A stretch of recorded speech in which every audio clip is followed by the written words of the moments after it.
All right. So we are back recording podcasts again. Now, I have a bit of an intro before I introduce our guest. I am rebranding the show to be now called Chasing Common Ground Lifestyle Conversations with Chris Little. And for anybody who's been listening to the show since like October 2018, they will have previously known it as the Lifestyle Chase. And the reason that I have rebranded it is just basically to better describe what the conversations are about and broaden the guest repertoire of which I can connect to. But I won't waste too much time with that intro because I want to introduce our guest, Monica Gross. Did I say your last name You right? did say my last name right. Gross and Okay. disgusting. So how are you doing today? I'm great. Thank you so much for having me on. And I love the rebrand as well, finding common ground. And that just sounds to me like connecting with people of all different backgrounds, I guess. And just, as you said, finding common ground, which is so important, I think, in today's society and finding connection and things like that. So, really happy to be here. That's exactly it. I actually had like a one person conversation with ChatGPT for like 2 hours to actually come up with that. But you described the rationale of which led me to that name. So that's perfect. I'm glad that it came through. Most of my audience won't know who you are. So let's introduce who you are and some fun facts about you. My name is Monica Gross. I am a comedian in Toronto. I'm also an accountant. I used to be full-time accountant and now I'm part-time accountant, part-time comedian, hoping to get to full-time comedian. So that's a bit of background on me. I also make videos and sketches on social media at Monica Gross 22. There's my plug. So I'm just trying to figure out my life path and what I love and what sets my soul on fire, I guess, which I have found to be comedy. So that's where I'm at. And yesterday, Zach Braff shared two of my videos. So that was the highlight of my career thus far. Thank you for all the well wishes from everybody who sent me well wishes on that. I'm very, very excited to be in the Scrubs reboot. Well, I was watching your story and I saw how like fired up you got about that. And so I had it like written down. I was like, we're gonna definitely talk about the Zach Braff share. Great. I'm Um, glad that's a point that we're getting to. I'm glad that's a point of the podcast. yeah, well, like what is it like to be just trying to like get some momentum and then you get a little win like that in a day? Like what was your genuine reaction? Yeah, I mean, it's hard to understand if you're doing the right thing and if you're following the right path. And I think, especially with something like comedy, everyone is kind of on their own paths too, right? Because you have to think, do you want to go the route of just, trying to get into the top comedy clubs and tour, or do you want to go into the route of sketch or how much networking are you supposed to do? How much politics? How much sucking up? All of those things, which I think are also relevant to any career path. And so I was actually right before that in a state of thinking, am I doing the right thing? Should I be reaching out to more people? Should I be trying to get on more shows? Should I be going to more open mics? And I was getting lost in all of that. And then something like the Zach Braff thing happens where this huge celebrity just shares some of your posts and just gives you, some validation that they like something that you're doing. And I just thought to myself, I just have to stay true to myself and what I want to do and the path that I'm on without the constant questioning and comparing to everyone else. And so it was just kind of a nice feeling of, okay, I'm just going to keep doing what feels right to me and what's genuine to me because obviously that's working. But obviously, there's a lot of times where you don't get the external validation from that too. But those moments where you do, it's nice and it kind of pushes you to keep going on.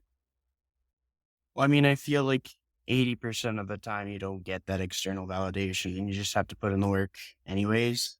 I think there's a lot of crossover between like the comedy space and the fitness space as far as like making a viable career out of it, because a lot of people will try and try and try, and they won't hit their stride, and then they'll just give up. They'll go back to a more conventional career.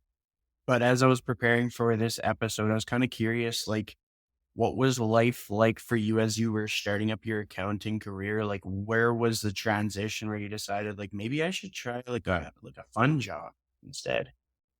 Well, I guess I was in the point of, my late teens, early 20s, where you have to pick something and go to university and do the same thing as everyone else because that's what's told to you. And they promise happiness if you do that, subtly. So I did it. I did all the stuff. I did all the things. I, became an accountant. I worked at a big company.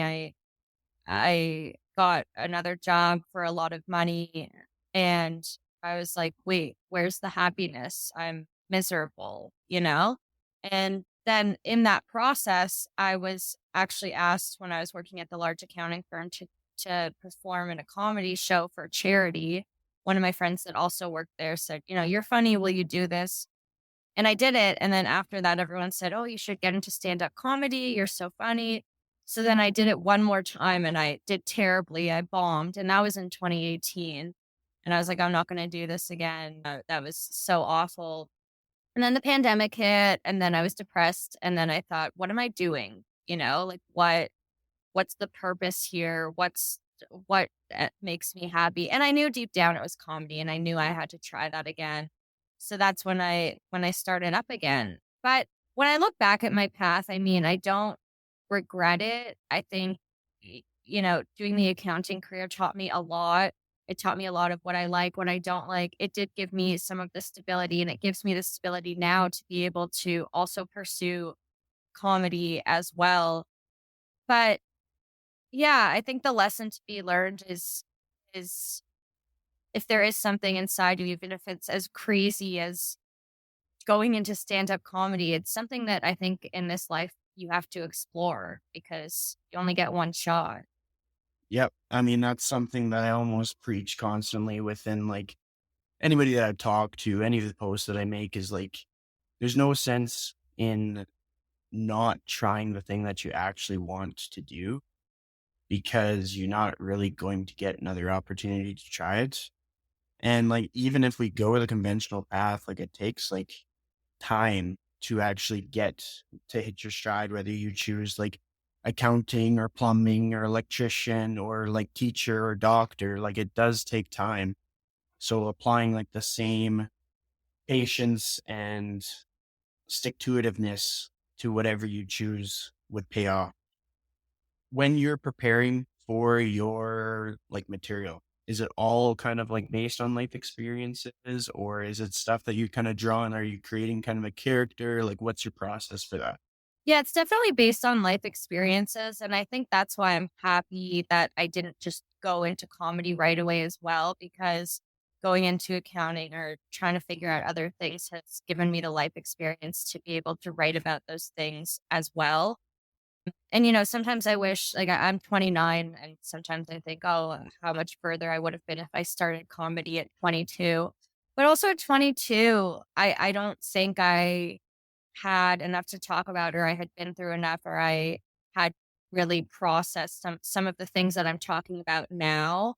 And so I think that's also just another argument towards, of course, follow the things that you want, but uh, I also think it's kind of fate, right? Like when the time is right, when you're ready, things will happen. I did comedy twice in 2018 and then not again for 4 years. And maybe at that time I just wasn't ready. It just wasn't for me. And now is the time, right? So I kind of forget what your initial question was because I went on such a tangent. But I think I don't remember what your question was. So essentially just trying to Oh, pull from where you my material, that's what you yeah. right. Yeah, so I just pull on real life experience, I pull on what I'm going through. I mean, I'm 29, I'm thinking of freezing my eggs soon, and so, that's a topic that I've been writing on recently, dating life, work life, just observational, just, what goes through my head. I find a lot of times if I'm on walks, I'll just be thinking, and then I'll just stop on the street and pull myself over and I'll just make a note in my notes app because I would have a thought for a premise or something like that. So I guess, yeah, pulling on life, and it's always how I've coped with life, humor. So it's really nice and beautiful to be able to use that as an expression and connect with others over it when I'm performing comedy. Well, I think it's kind of important for just like life in general because nobody has like a perfect life. Like if we think somebody else does, we're making assumptions or we're only seeing the highlight reel. Mhm. One of my close friends and I, we often exchange memes back and forth, and it's mostly making fun of like my past, like dating fails and stuff like that.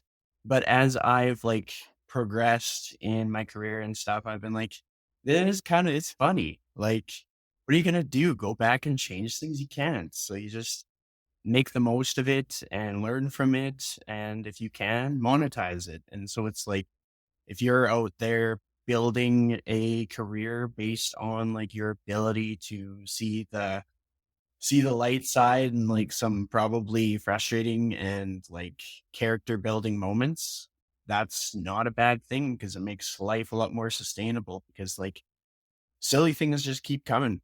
And I mean, I try to have like a bit of like a humorous lens through how I approach fitness, like talking to clients and teaching people stuff and trying to make the whole like workout in the gym less intimidating and less serious because like people like to laugh. And so that's kind of probably why your content showed up in my like explore page because I like to laugh and then your stuff popped up and I was go, oh, that's pretty funny. I'll Yeah. keep following.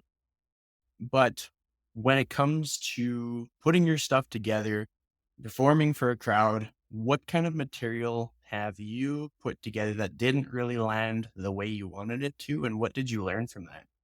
Yeah, it's a hard one. I find some of maybe my more specific or niche jokes sometimes don't land. Like sometimes some of the therapy ones won't land if they're a bit like if I'm trying to talk about anxious attachment and avoidant attachment, like just therapy terms that maybe not everyone knows. Sometimes if I try to get very personal, like talking about my family or, divorce or things like that, it can kind of make people pull back or be nervous, you know? They're scared to laugh if they think it's rude to laugh or there's a pity aspect of it. So it's a fine line because comedy is all about pressing on people's nerves, right? Like laughing is an involuntary response. I can't tell you to laugh and you laugh. It's pressing on one of your nerves. And so sometimes you press on the wrong nerve, right? And that's why people also get so upset over comedy and cancel comedians and things like that because it hit the wrong nerve. And so I think what it's taught me is just that in comedy, and as you were saying, if you can monetize it, that's where it also becomes difficult because comedy for me is such a beautiful, beautiful thing and a bonding and a connection and a coping mechanism and so personal to me. And the aspect of monetizing it can also be very difficult because once you start to try to monetize something, you're putting more focus on how do I sell tickets? How do I make this crowd happy? You're putting the focus outwards. So just balancing that and then knowing, okay, things may have bombed, things may not be working, but that's the process. And for me to remain authentic and do this the way that I want to do it, I have to stay vulnerable. And if that means bombing sometimes, then it is what it is. And I can adjust or I can try to do it in a different way. And it creates a challenge, which is also a good thing because I think to myself, okay, how do I make this funny and work towards that versus just giving up or trying to please the audience because the audience also knows when you're just trying to please them and make jokes for them. I mean, that's not what they came to see. They came to connect with someone based on their real life and their vulnerabilities. Or, if you are a comic who puts on an act, whatever it is, they're coming to connect with you. They're not, coming there and then me saying, what do you guys want? And waiting for a response. Like, no, that's also my responsibility to do that. So it's a balance. I feel like it would be kind of like finding like your sense of flow, your flow state with kind of enjoying the material that you're going through because it's material that you genuinely are able to laugh at. It's not material that you think that other people are necessarily going to laugh at. It's just like this is your peak of humor, speaking from experiences or stories that you've heard and stuff like that. It's kind of like most successful businesses are generally successful because they enjoy the process of what they do. Mhm. And then the success is the outcome of that. They're not necessarily successful because they're like, yeah, I need to hit this amount of revenue per year. It's oftentimes because they've kind of created like the structure and they are feeling fulfilled and they have a sense of purpose. But the day to day of having to perform in front of people has got to be kind of like exhausting sometimes. What's your daily routine? Like how do you stay at your best? Do you have some kind of like a ritual before you perform? It's exhausting and I'm not good at it. Yeah, I wish I could tell you I do some kind of meditation and brain freaking thing, but it's hard. It's hard. It's hard to do something where it's such an adrenaline rush late at night. And then afterwards, if you do well, you're on a high. If you do poorly, you're on a low. Either way, it's difficult to calm down. I mean, the pros, what they'll do is they'll perform and afterwards they're mentally strong enough to turn it off, right? They perform. They say, okay, maybe I'll reflect on this tomorrow or for half an hour to see how I could have done better or what I did great and what I should keep doing. And then they shut it down and they go to bed. I'm still trying to get to that point because I'm still so into it. But I also know that if I want to be in this long term and for the longevity of it, I need to take on that mindset because I cannot function when I'm up until 3 a.m. just on my phone or still wired from the show. So that's I won't tell you how I do that because I don't do it well, but I will tell you that a goal of mine is to do that well, which would be performing and then compartmentalizing it perhaps in a way to think about it at another time or to think about it for a little bit and then go to bed, wake up the next day. What a lot of people say is you can think about a set until noon the next day, what you could have done better, what you did good, and then you move on.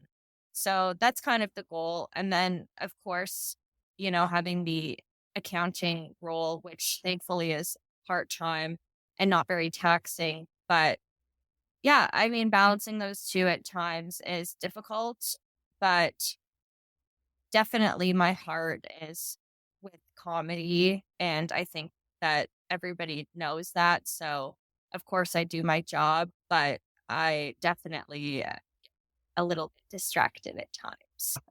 Well, I mean, like, I know what that's like. As I was kind of transitioning, I was in a warehouse space before I had transitioned into the fitness industry. And as it led up to that, like, flip the switch moment, I was definitely like more and more distant from the old career and like way more captivated with like the idea of the new career. And like, if I had waited any longer, it would probably have been forced upon me, like, get the hell out of here, go do what you want to do kind of thing. Yeah. But one thing that I wanted to point out, because you talked about how like the professionals do this and they don't have any trouble sleeping, they don't have any trouble shutting it down. And I was recently listening to a podcast with Matt Rife as the guest. And so like everybody thinks that it's like an overnight success, but he was building it up over the last like 10 years and he did lots of shows as a kid and stuff like that.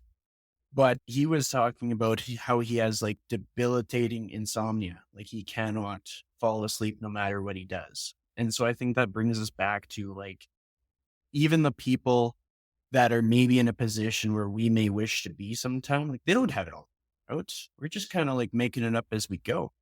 And it's just kind of like about like making the most of each moment and sort of enjoying the journey and not trying your best not to compare it to other people. Cause like if I compare it to other people in my industries, like I wouldn't do anything. I'd be like, oh, this isn't enough. Like I'm never going to be anyone.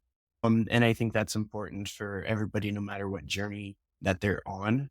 So you're based out of Toronto. I visited there last year. What is your favorite thing about the scene in Toronto? Like what are the things that stand out to you about that city? The Toronto comedy scene specifically?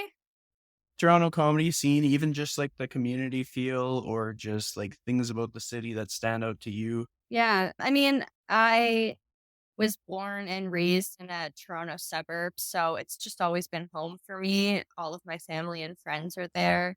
There's been good times, there's been bad times, there's been in the middle times in Toronto, but it is home.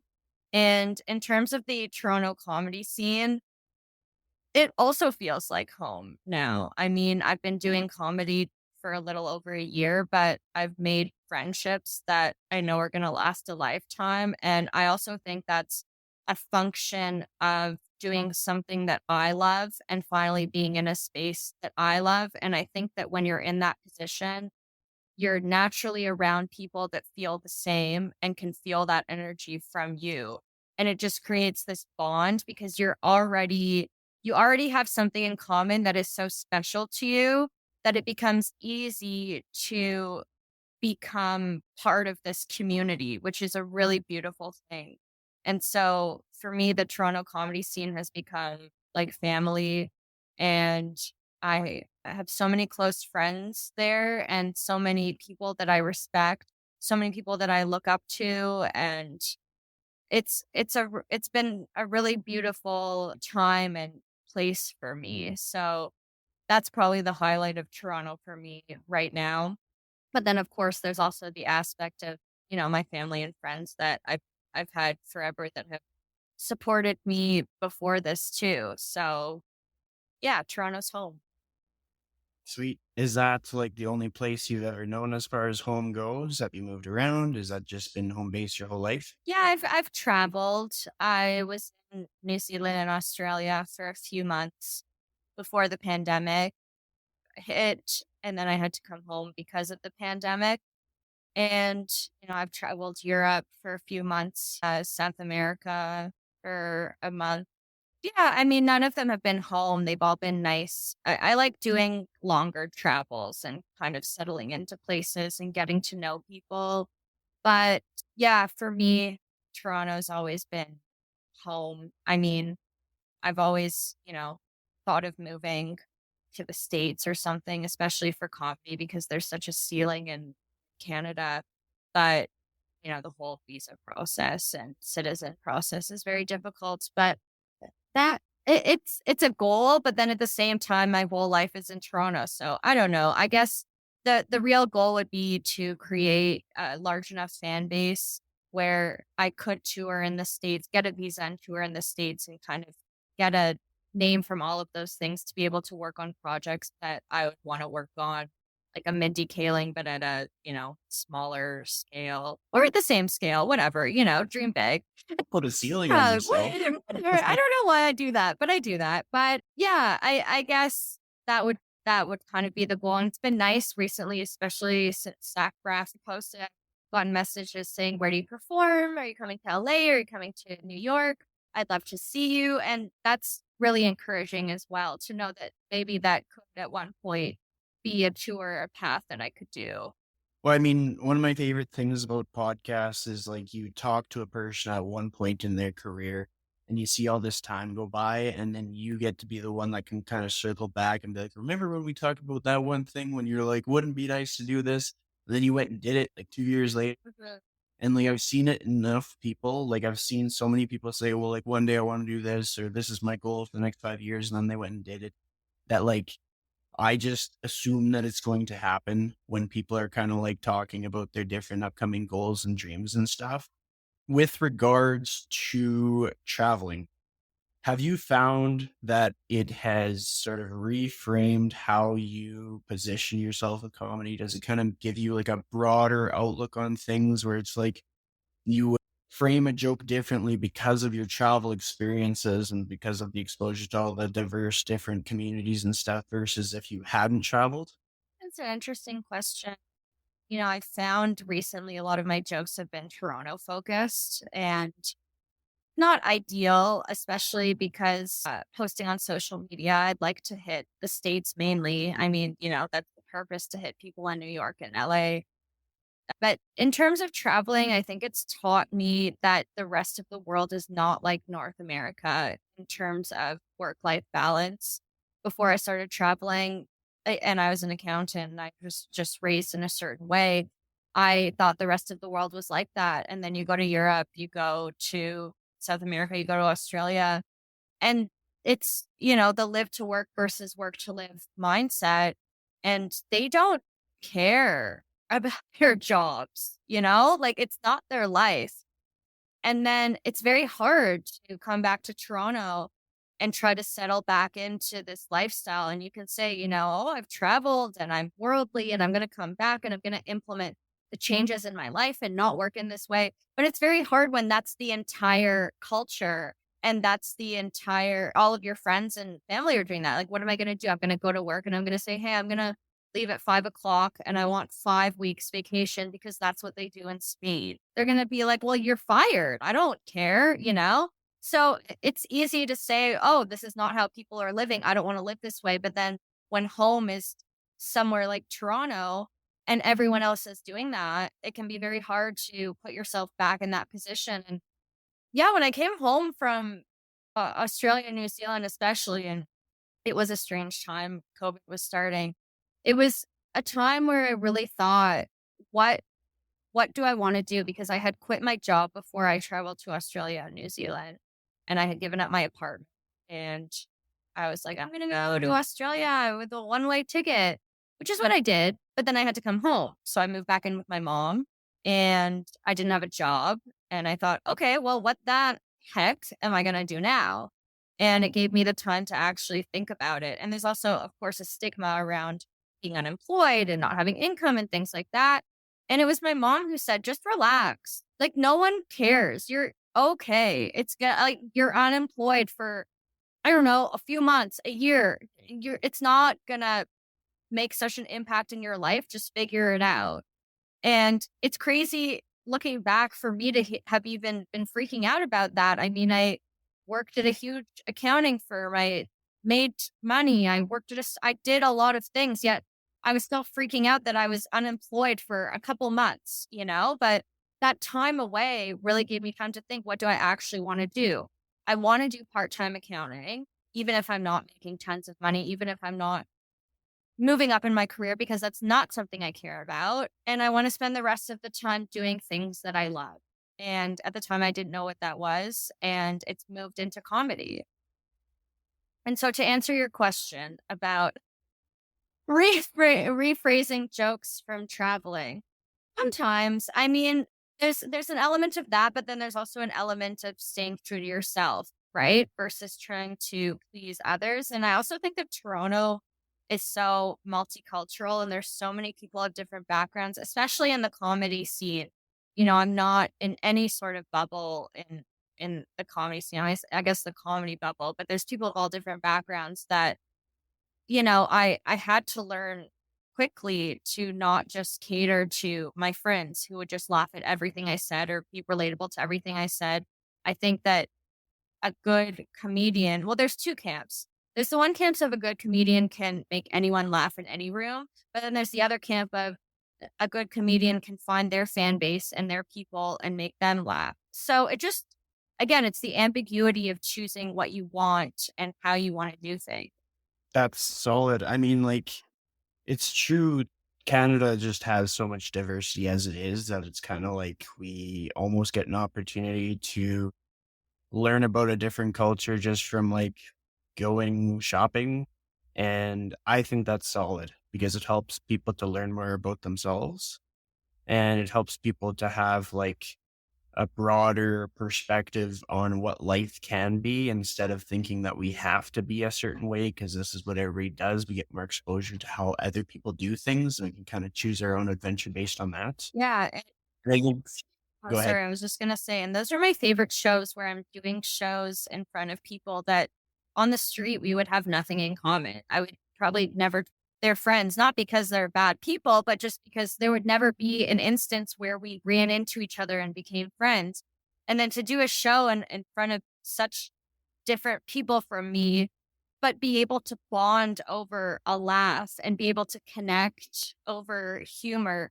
And then after the show, have them come up to me and say, hey, I love this joke. That was great. I connected to this. And become connected to these people is just such a beautiful thing, to be able and get out of my circle and see people from different backgrounds, cultures, races, et cetera, and connect with them. It's been really amazing. That's one of my favorite parts for sure.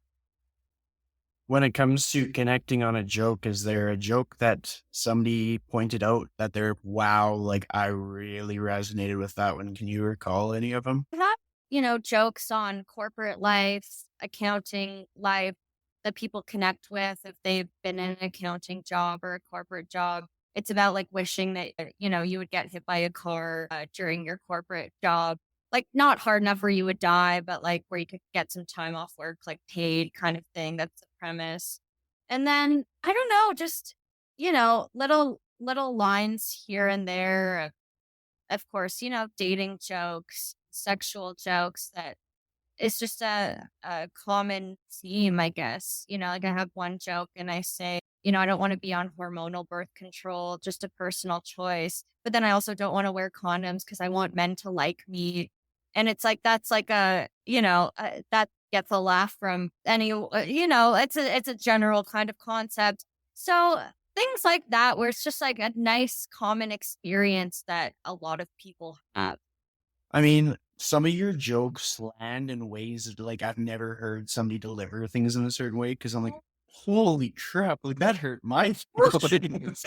So, like, let's dive into like crappy dating stories because this is something that I think is going to resound with a lot of people. And I have my fair share that I can draw from too, but it's your turn. So, like, if you could recall some of like your worst dating stories that are appropriate, that if my parents are listening to the show, that they wouldn't be offended, what do you have to draw from?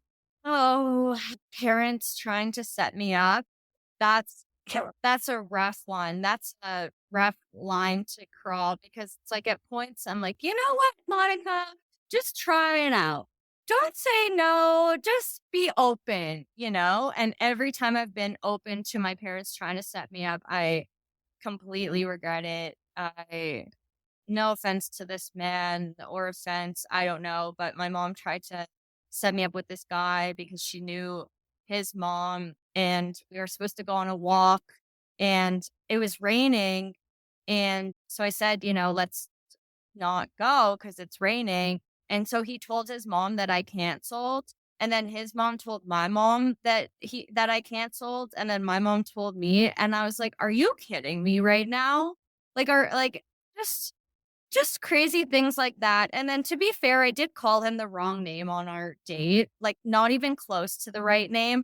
But also, in my defense, he didn't have social media. And then I never saved his number in my. And I get that it was bad. Okay. I get it was not good, but it was right at the beginning of the date. So if you hate me because I called you the wrong name, just swallow it and then just never talk to me again. That's fine. I understand. But it was like throughout the date, he had to bring it up. He's like, "Oh, you called me the wrong name. You called me the wrong name." And I'm like, I don't know what else. Like, I'm sorry.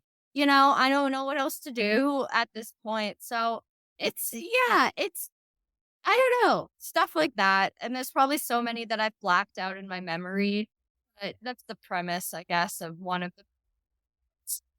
Well, I mean, I feel like it's only fair if I share one of mine too. Yes. So here's one of mine. I think it was like 10 years ago. I was on a online dating date and I was out of ideas. I'd gone to so many different coffee places. I was tired of drinking coffee, but I wanted it to be a low pressure, low key first date.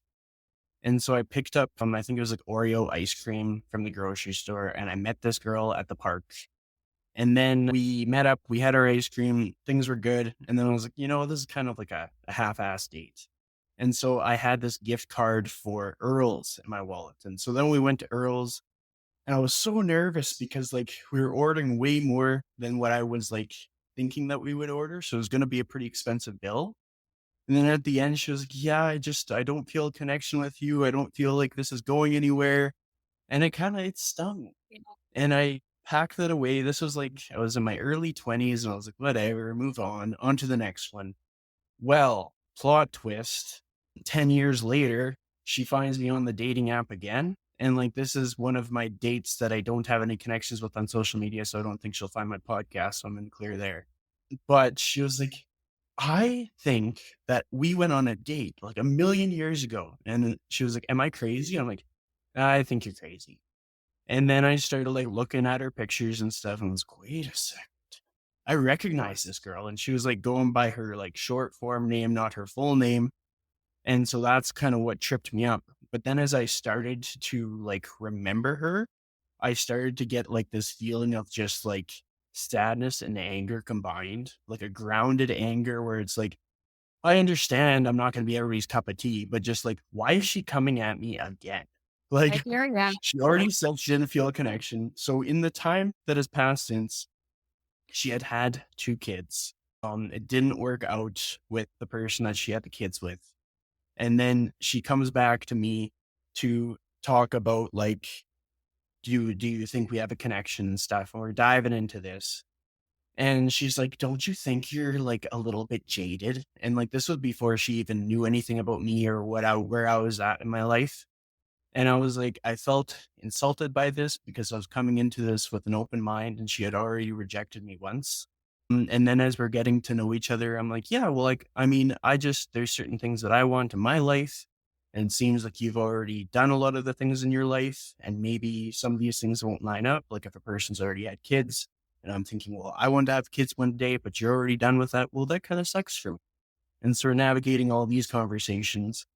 And then I actually like had the best attitude about this and I was willing to go for coffee with her again for our 10-year reunion. And she ghosted me. She just, and it's just like, it's because that's sort of like that's what I notice in online dating. It's just like you meet people for the second time in a row Yeah. and it didn't work out because they maybe just didn't quite get it right the first time. And there's so many like the conversation starts and it's, hey, how's it going? You're like, good, you? And then that's the last you hear from them. So that's why it was so easy to share some of your posts in my story because I'm like, I Really relate to bad. this.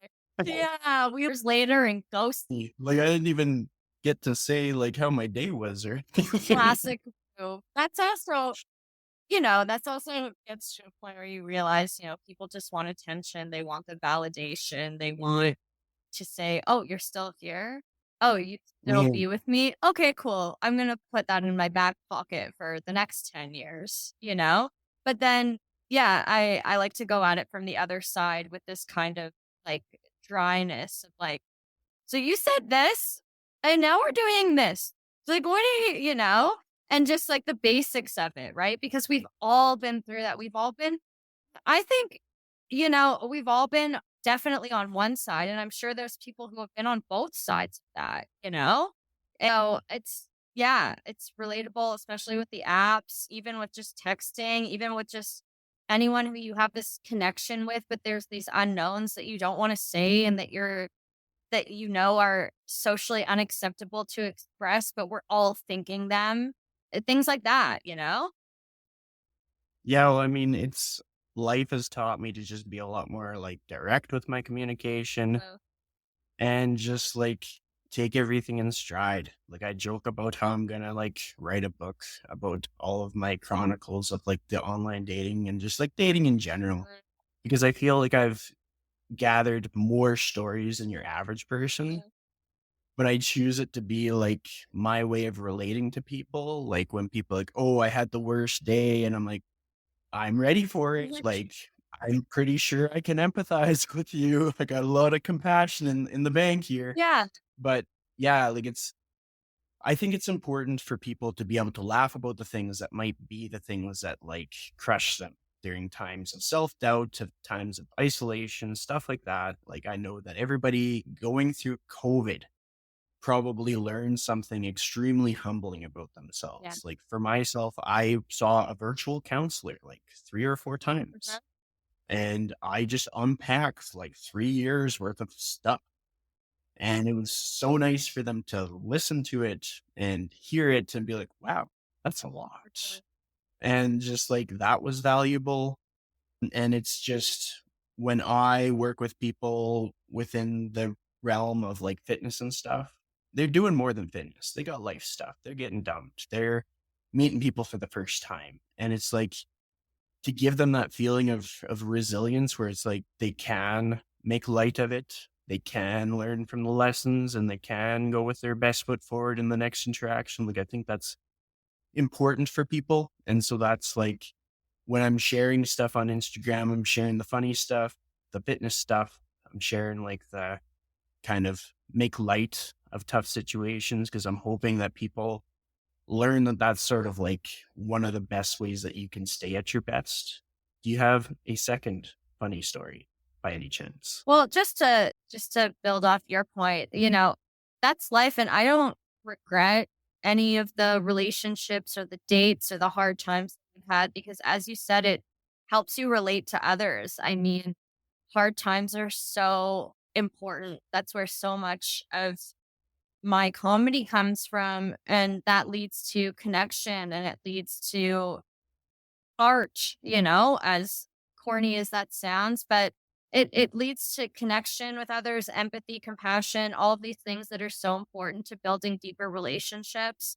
And, to put yourself out there and to be vulnerable is so difficult, but it's so vital and it creates something so beautiful at the end of the day.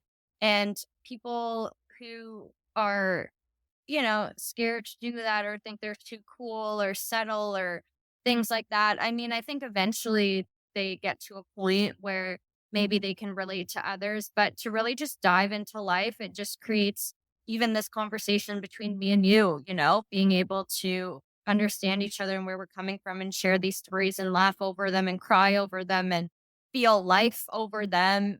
That's to me the whole purpose of it, and you can't have the light without the darkness, which I truly believe. And the downs are rough, but to find a coping mechanism, for you, I think it's fitness and the connection with your clients and connection with others in your podcast. For me, it's the comedy and, connection through that, just expressing ourselves. It's so beautiful and it's life, like it's life. So, yeah, to answer your question, another dating story. Oh, in the past couple of years, I haven't been dating as much just because comedy's been such a priority. I've been dating a little bit more now, and that's where some of the content is being derived from. And that's the content that people love because it is relatable. And I'm like, maybe I'll just go on dates just for the content, but no, then it's inauthentic, But another dating story. I went on a date with this guy and this was really stupid of me, but I was starting to try and balance my comedy life with my dating life because I was like, oh, I should date with her. And so he asked me when I was free, and I had shows that week Wednesday, Thursday, Friday, Saturday, Sunday. And I was like, well, I can't tell this guy I'm busy for the whole week. I'm trying to balance my life. So I said I'm free Saturday, but I would have to leave at 9:30 because I'm on a comedy show. Because I couldn't just say I have to leave at 9:30. Like, where am I going 9:30 on a Saturday, So I said Yeah. that, and he said, "Oh my god, that's so cool. You can say no, no problem, but do you mind if I come to the show?" And I was like, "Okay, how bad could it be?" Like how Yeah, it was bad, but we went on the date, and the hard part was that I was kind of into him. And so then I was in a dating nervous mode. I wasn't in like a time to perform comedy about my sex life and getting hit by a car in accounting mode. And, so we went to the show and I did fine. Like I did okay. Someone came up to me after, they said, I'm a producer in Montreal. If you're ever in Montreal, here's my card. I did well enough to get that recognition. I got some laughs, but I didn't do as good as I like to do or as I usually do. So yeah, I was in a bit of a bad mood just because that's how I am after I don't do as well at a show that I want to do. And then the problem was we went for drinks beforehand and then we kind of had to rush to my comedy show and I didn't like my drink and I don't really like drinking before shows. So he downed his drink and my drink. Then we went to the comedy club and he bought another drink because that's the appropriate thing to do. And then he bought another drink at the end, but I was like, we have to leave because I already said bye. So he downed that one. So then he was like a little bit tipsy and he had driven to the place. And I was like, well, you can't drive home. So do you just want to come to my house, not to like, sorry if he's listening to this, but not to like do anything physical, but just because you're drunk and you can't drive. So he ended up sleeping on my couch and I had like no food in my fridge. I just had these like jubes because I had gone to a bachelorette and they like forced me to take home food. So I was like feeding him jubes and he was just sleeping on my couch. And then I was in my bed and I was so hungry. So I like went out to get an apple and I knew he was awake, but I didn't want to talk to him. So then I had to take the apple into my room and eat it in my room. And then he left at like 7 a.m. And my friends were like, how do you get yourself into these messes? And I was like, I don't know. Like, and I hadn't been dating because I was doing so much comedy. And the one date I go on, this guy ends up like passing out on my couch, eating my jubes. And I had to eat an apple in my room. Anyways, it was like a fine enough date, but I was like, it, I don't think so, I don't know. Sorry. The connection wasn't there. Well, I don't know. That story went like way off the rails and was personal, but if you're listening, shout out, I don't know. That- That's funny. Well, I'll do my due diligence. I'll rally back with one of my own stories, and then we'll kind of bring the episode to a close. So my story took place probably about again, 8 to 10 years ago. I had met this girl on one of the apps and we decided we were going to go for coffee. And then if everything was going well, we would go to the art gallery because I decided I'd be fancy that day. So we meet up for coffee. We're having the coffee about halfway through. And then I get a text from one of my friends who had been crashing on my place that week. And he was like, I locked your key in your condo and I need to get in to get my key. And I'm like, oh my God. Yeah, I'm just like walking around outside. I'm cold. My keys are inside your place and I need to get into your place. So I basically had to chug the coffee and I wanted to make sure that this girl knew that I wasn't just trying to ditch her. So I was like, do you want to carpool together to let my friend out of my place so that we can continue our date? She, yeah, sounds good. And so I was like, oh man, like this girl is such a good sport. Like I can't believe she's going with me for this. And then so we drive like the 10 minutes to my place. We let my friend into my place so that he can get his keys. And then she's going to the washroom and then he's outside and he's like, did you hear her laugh? And I was, what? And then she comes back out and he says something funny and then she laughs and she has one of those laughs. It's like an inhale. So it's like, oh my God. And that's like how she laughs at everything. He's like, I don't think I can get over them.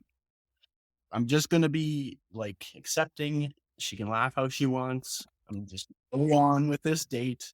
And so she's used my washroom and this is a critical detail that I'll circle back to later because of the soap.